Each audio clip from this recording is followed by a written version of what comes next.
Whenever I'm introduced to a new form of entertainment and gravitated to it, I usually remember how I got attached to it exactly. Sonic was through my cousins showing me Sonic X, and later that month playing Sonic Adventure 2 Battle on my brand new GameCube. Dragon Ball Z was watching it on Saturday afternoon, early in the morning. Yeah, remember those days? On the 4Kids TV. Spider-Man was through the endless amount of trailers and TV spots I would see on a daily basis for the first Raimi film. But there is one piece of entertainment that I can't remember at all how I became enthralled with the wonderful world of it. That being Speed Racer.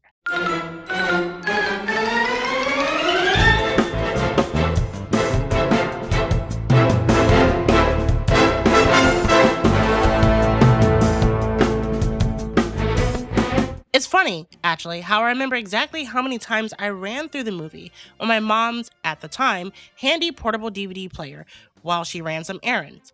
But I can't recollect any information on how this franchise became my new fascination. It just came into my life. This film means so much to me, so much that if someone slightly mentions it, I start stimming and referencing multiple lines from different characters pulled from certain scenes. Without knowing how it came into my life, it almost feels like an ethereal force that was just destined to be. Speed Racer has taught me a lot in life. It carved me into the person I am today. And for that, I'm forever grateful that it did.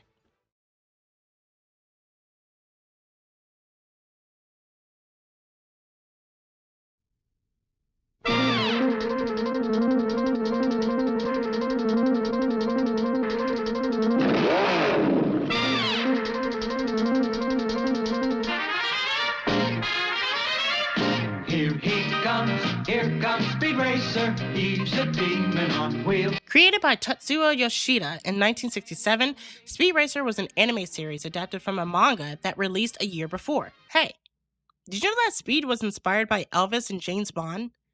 Yeah, I meant Yoshida was inspired by Elvis's appearance, hence the wacky hair of Speed, and considering Yoshida loving cars, he based the Mach 5 at the Bond's Aston Martin's DB5 in the film Goldfinger. Thus, Speed Racer was born. What? It was called something different in Japan? Mach Go Go Go? Well, that's just repetitive. There were different distinctions between the series and manga due to localization reasons, including that name difference. The series lasted for one season, with episodes spanning in 52 in total, and later adaptations will come with new comic lines and Western media trying multiple times to revitalize the franchise for the respective audiences. But where cartoon adaptations fail, where do these studio and execs run to? That's right, cinemas, baby! Now we get into the 2008 Speed Racer film by the Wachowskis. There were multiple attempts for the 2008 film, including one with Johnny Depp taking the titular role in 1995, but with the director leaving the project, it was canceled due to Depp leaving as well. With various run-throughs with different directors, they had also signed J.J. Abrams to write the script. That will be important later on. The studio's next attempt will be in 2000, with a new set of director and writers. It was put on hiatus shortly when those writers left. Strangely enough, Vince Vaughn had revived the project.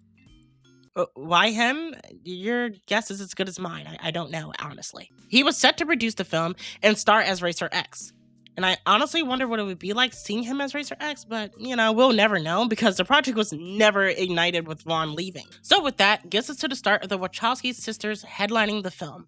With the casting beginning, Zac Efron was once considered for the role of Speed until it was finally given to Emile Hirsch. The Racer X role was given to Matthew Fox after Keanu Reeves had declined the role. Miss Peak right there. But to be fair, Fox had killed it. He did his thing. Trixie was given to Christina Ricci after it was initially considered to be given to Alicia Cuthbert, which would have been interesting considering that Hirsch and Cuthbert starred in Girl Next Door in 2005. Moms and Pops were played by John Goodman and Susan Sarandon? I always mess up her name, I'm so sorry, respectively. Two of the best castings for the film alone. With the other versions of this film being a little grittier and dark, this final version from the Wachowski sisters was geared towards a family film. And thank God they dodged a bullet with that one. Could have ended in another way. When the film finally released on May 9, 2008, it was received Most critics call this film a headache with the overabundance of visual effects and lack of storytelling. What the fuck? Were you watching the same films as me? Like, lack of story? Like, how could you? You know what? I'm getting ahead of myself. Let's just say the overall reception to this film did not do it service. There were a few positive reviews, but the damage was already done to the film's reputation. It didn't help that it was released when one of the biggest films came out the same year, Iron Man. A week later, Warner Brothers, what were you smoking? To be fair, this was the start of the MCU before it was even considered the MCU, so they probably thought this was a safe thing to do. In today's standards, a studio dare not to. It's sad to say that after all that up and down with the production of this film, it just didn't fit in the atmosphere that it was released in.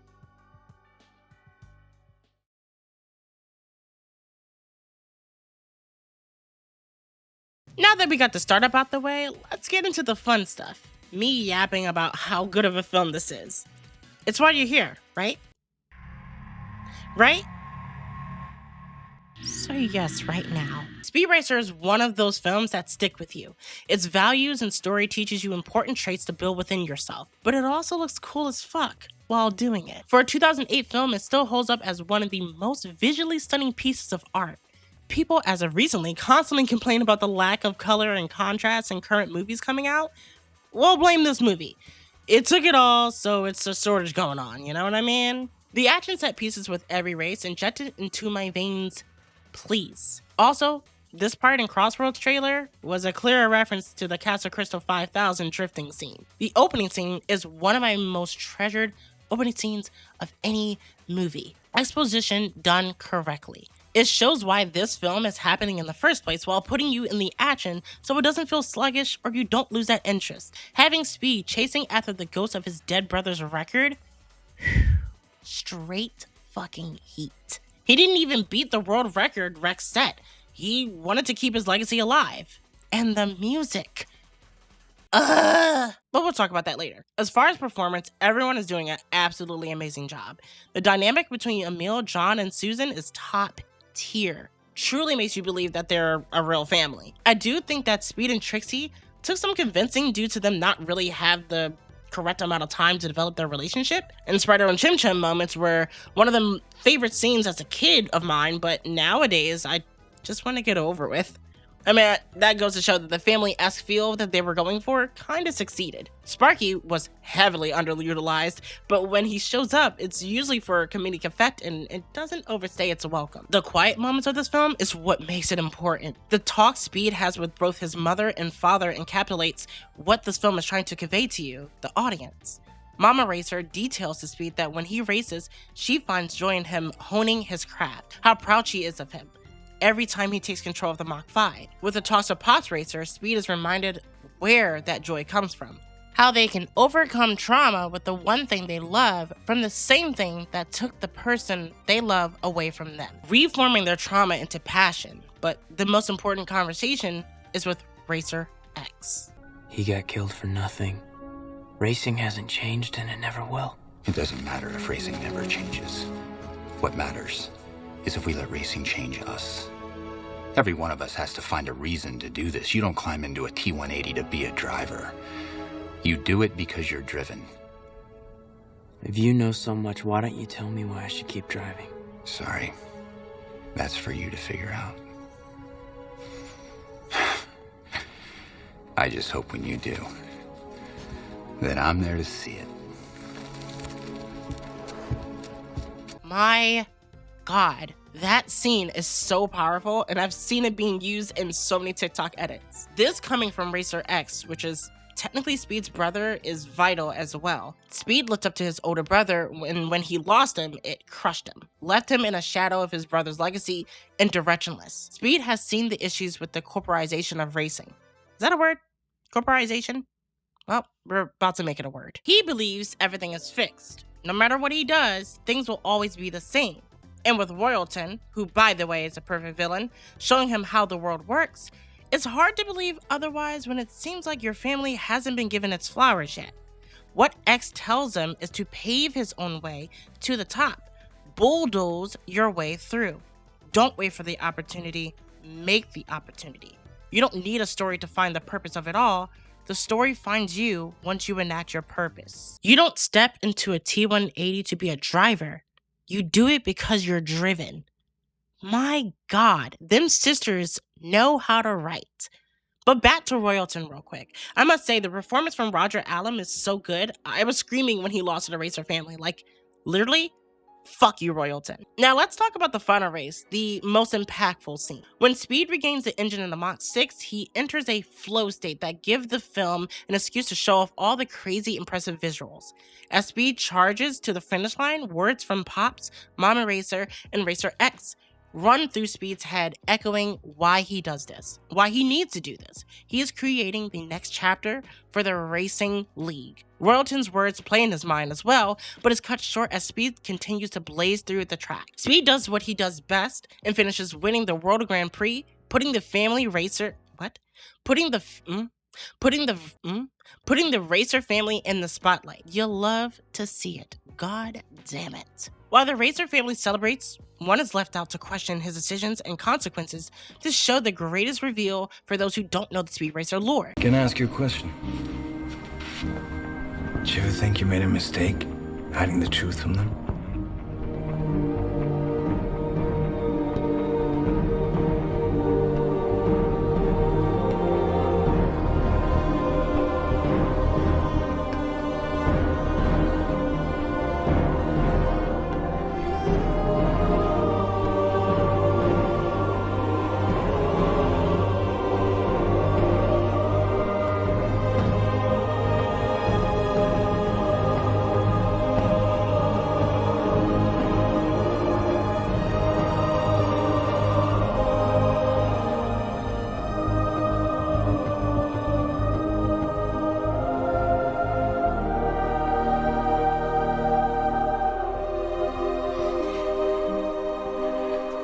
If I did,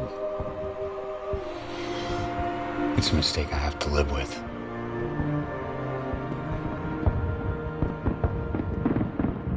Once again, I fucking love this movie.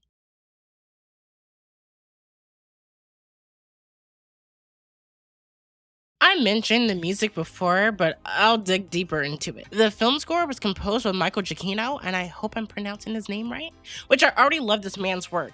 From Incredibles to his work on the Spider-Man Home trilogy. What he does with the film's soundtrack? Boy. I'll just play a couple of my favorite tracks, hoping that I don't get copyright striked. Fuck it. I got that as soon as I started to play those scenes. It's Warner Bros. They always be copywriting. Anyway, let's go on.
Every track pushes the films to its boundaries and punches it in its guts. Michael always delivers, and I love the way that he uses the bass and the drums and the horns, and it's just like it blends so perfectly. It's like a jazz orchestra fusion, and it's done so well. Every time he does the soundtrack, it sounds like that, and every song complements the visual storytelling that the Wachowskis was trying to accomplish, and it was a match made in heaven.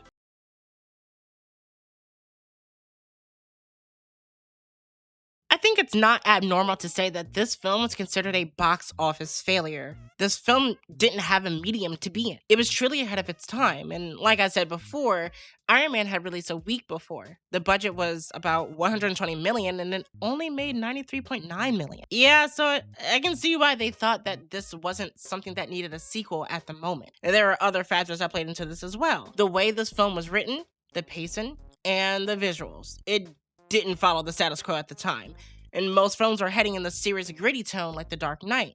And when you look over to Speed Racer in contrast, yeah, this film took huge inspiration from the source it came from. The anime-esque style of filming was what set it apart from the rest of the films that came out prior and after. And audiences weren't ready for that, so in turn, things didn't work out the way the studio expected. But that speaks volumes to the film's story, where the Racer family didn't really get the recognition they deserved due to the world thinking that they were cheaters due to Rex working with the shady underground people. Well, such is the same with this film amongst critics. This film was too different, and that scared those who didn't want to see the outside the box. But I'm glad it didn't. It makes it more special.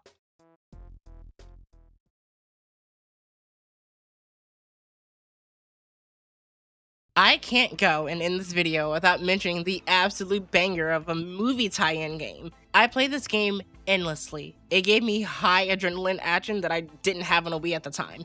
The visuals on this game was done by the same VFX artist who worked on the film, so it truly shines. And I shouldn't say it was done by him, but he definitely assisted the development team. That Carfu action that had me glued to my TV on weekend nights while scarfing down my water ice, and the intro.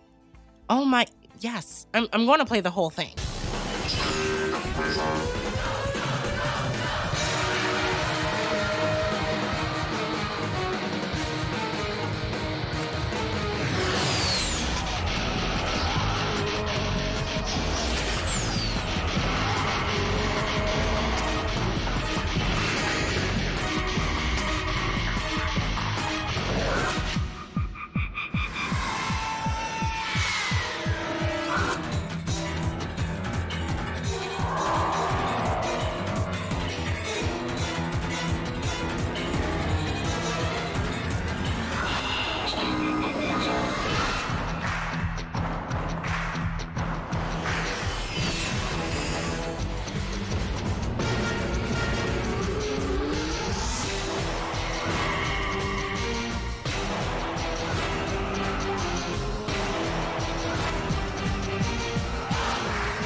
One thing I love about the game's mechanic is the ally system. Before every race, you can ask other racers or accept their request to be their allies. And if you accidentally hit them too much during a race, they drop their alliance with you, and you can't get it back. The amount of stress that induced in me, ugh. The races were intense, containing you attacking opponents or worse, them attacking you. You had to decide to either use your boost to speed up or use that stored boost energy to heal yourself.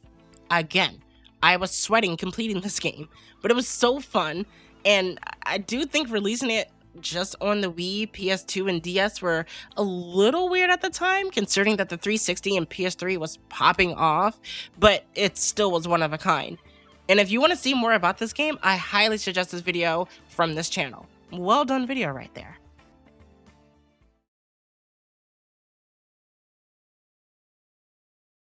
There have been talks for years circulating around regarding a sequel to the 2008 film, but that was way back in 2018 when Emil Hirsch stated so on his Instagram. And after that, nothing was technically confirmed. And remember when I said J.J. Abrams was a part of this? Yeah, apparently he has signed on for a TV series adaptation on Apple TV. But once again, nothing was done with that. I do think that this re-release in IMAX and the 4K Ultra HD DVD will spark things up and get people begging for something for the studio. But with everything going on with Warner Bros., who the hell knows?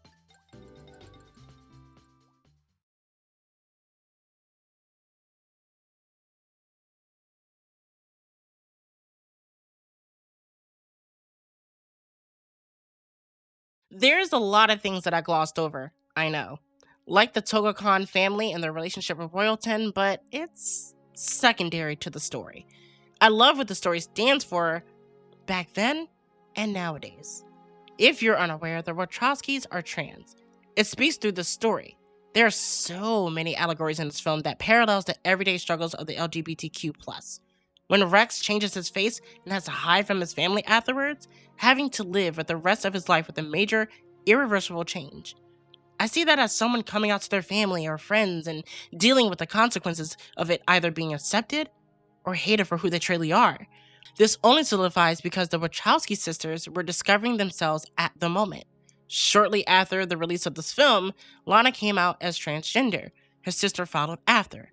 This film didn't just explore the wonderful world of Speed Racer and my, what a world it is, but it was a therapy piece for the directors. This film didn't fit the criteria of films at the time, just like those in the LGBTQ+, not feeling like a piece of the world that we live in. This film is for generations to love and cherish. This film has taught me a lot in life. It shaped me into the person I am today. And for that, I am forever grateful for it.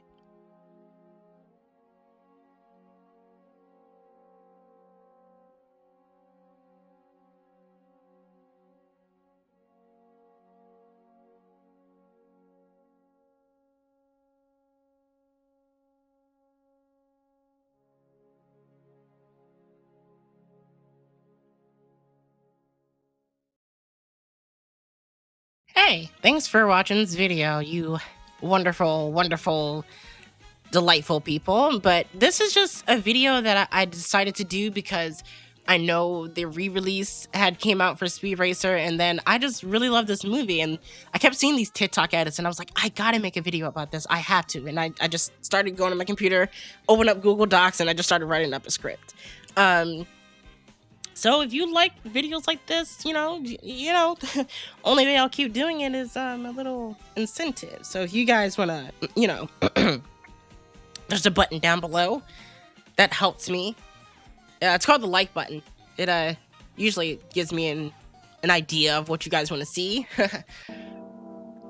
Press the like button. But yeah, it's just something that I just wanted to do, and I do like doing this, but it's very time consuming. So I usually just stick with doing the podcast and other videos from here and there, and I'll do live streams, but this takes a lot, so that's why I don't really do it that much. But this was on a special occasion, so I had to show out. But what do you guys think? Have you seen Speed Racer? And if you have, what do you think about it? I would love to know what your thoughts are down in the comments below. And I want to find my Speed Racer people. Come on, there's not a lot of us.